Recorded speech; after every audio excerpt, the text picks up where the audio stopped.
Welcome back to the Truth Room, the space where Kenya removes its mask.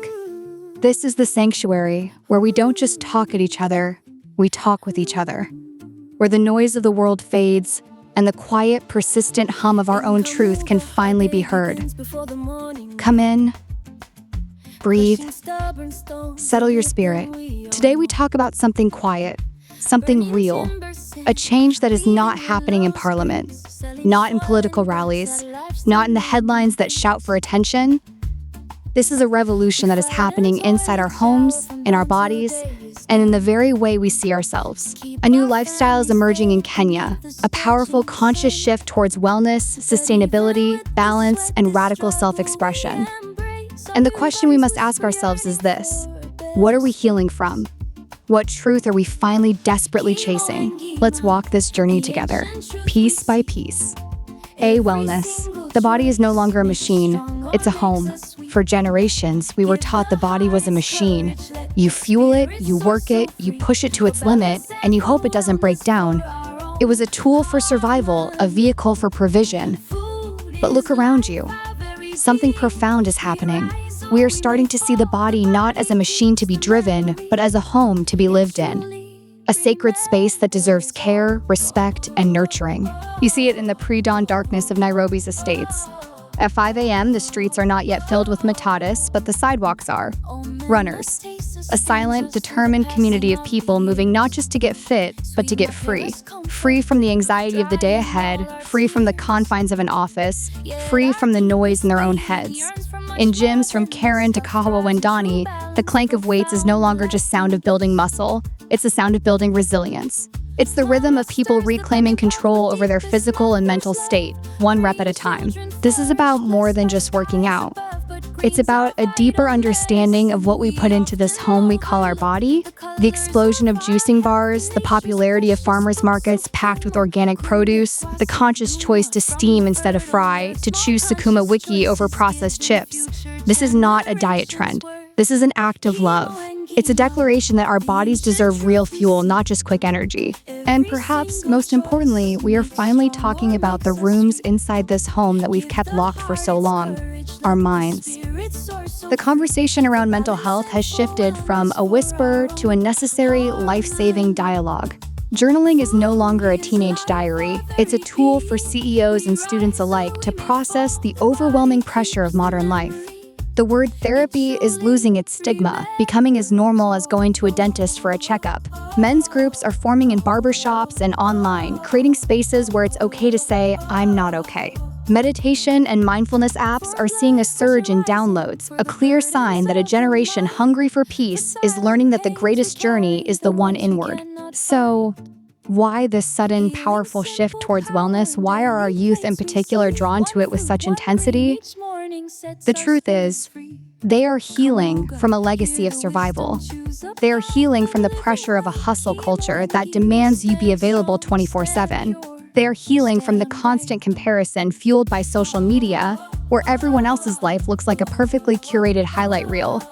They are healing from the economic uncertainty that makes the future feel like a tightrope walk. Kenyans are not just trying to be fit, they're trying to be okay. They are trying to find a moment of peace in a chaotic world. They are trying to build a foundation of internal strength that can withstand the external storms. This wellness movement is not about vanity. It's a collective act of self-preservation. Be sustainability, a generation that cares how Kenya will survive. Now let's walk outside. Let's look at the land. There is another revolution happening, rooted in the soil of our consciousness. A generation that understands, in a way no previous generation has, that the planet is not an infinite resource. They have grown up with the language of climate change, with the images of droughts in Turkana and floods in Budalangi. They feel what is now being called climate anxiety, a deep existential worry about the future of the world. And their response is not to despair, it is to act. It is to take control of something bigger than themselves. Look at the trends. Urban farming is exploding. Balconies in Kileshwa and Runda are no longer just for barbecues, they are miniature farms, overflowing with Sukuma Wiki, spinach, and tomatoes. Young professionals are getting their hands dirty, connecting with the source of their food, and finding immense pride in serving a salad they grew themselves. It's an act of rebellion against a food system that is both processed and distant. Reusable items are no longer a niche environmentalist thing. The reusable water bottle is as common a fashion accessory as a watch.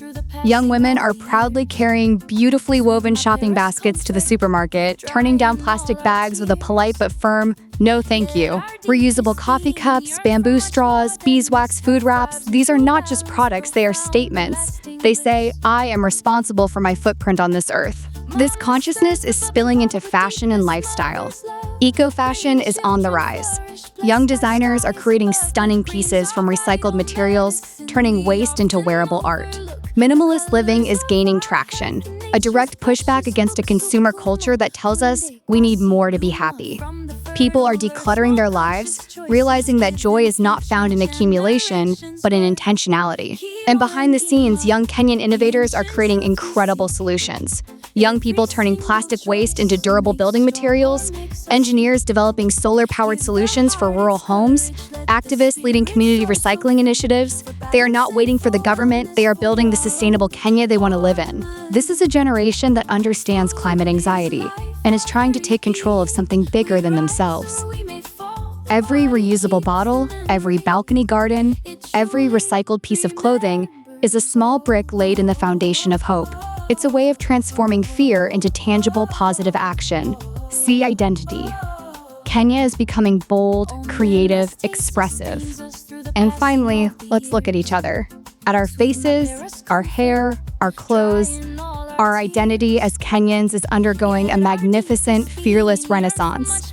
We are tearing up the old, rigid rulebooks and writing our own. Look at our local fashion scene. It is no longer about just copying Western trends. It is a vibrant, thrilling fusion.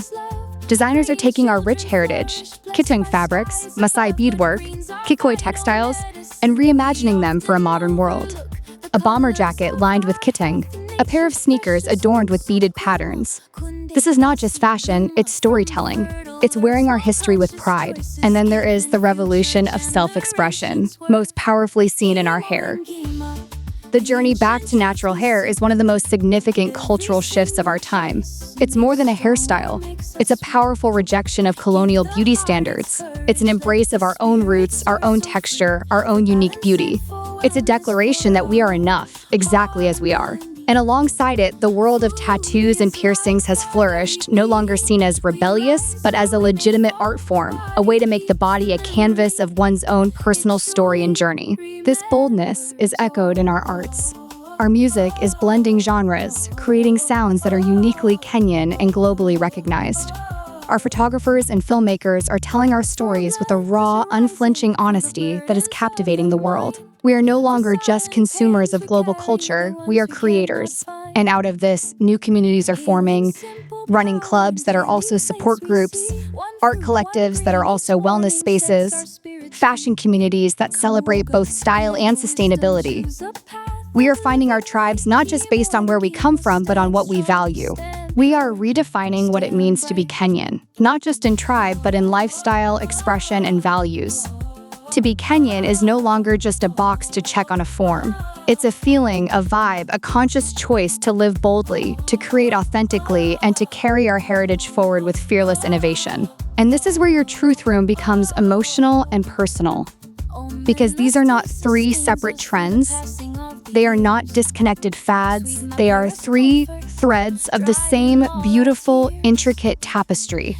A young woman who embraces her natural hair, identity, is often the same one who is mindful about what she puts into her body, wellness. A man who starts an urban farm, sustainability, is often doing it to find a sense of peace and control in a stressful life, wellness. The designer who creates art from recycled materials, sustainability, is making a bold statement about Kenyan creativity, identity. They are all interconnected facets of the same deep collective desire to live more authentic, conscious, and purposeful lives.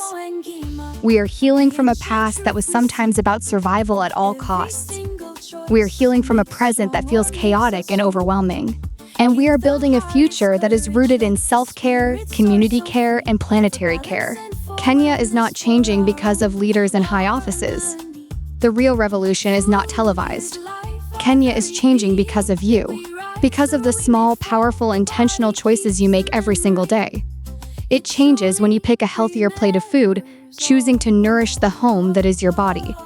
It changes when you set your alarm for 5 a.m. to go for that run, choosing peace over chaos. It changes when you cut a toxic person out of your life, choosing your mental health over drama. It changes when you carry your own shopping bag to the supermarket, choosing responsibility over convenience. It changes when you start caring for your environment, understanding that your small patch of earth is connected to the whole world.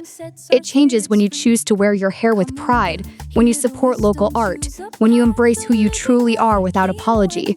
This is the new Kenya. This is the truth we are living. And this is the Truth Room.